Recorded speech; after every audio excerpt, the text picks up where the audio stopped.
ಚಳ್ಳಕೆರೆ ತಾಲೂಕು ಕೇಂದ್ರವು ವೇಗವಾಗಿ ವಿಸ್ತಾರಗೊಂಡಿದ್ದು, ಜಿಲ್ಲಾ ಕೇಂದ್ರವಾಗಲು ಅಗತ್ಯವಿರುವ ಎಲ್ಲ ಅರ್ಹತೆಗಳನ್ನು ಹೊಂದಿದೆ.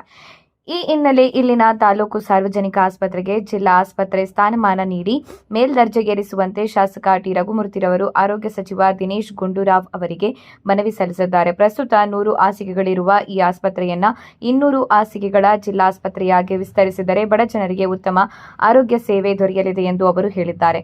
ಜೊತೆಗೆ ರಾಷ್ಟ್ರೀಯ ಹೆದ್ದಾರಿ ಹಾದು ಹೋಗುತ್ತಿರುವುದರಿಂದ ಈ ಪ್ರದೇಶ ಅಪಘಾತ ಪ್ರವಣವಾಗಿದ್ದು, ತುರ್ತು ಚಿಕಿತ್ಸೆಗೆ ಗಾಯಾಳುಗಳು ಚಿತ್ರದುರ್ಗ ಹಾಗೂ ದಾವಣಗೆರೆಗಳಿಗೆ ತೆರಳುವುದು ಅನಿವಾರ್ಯವಾಗಿದೆ.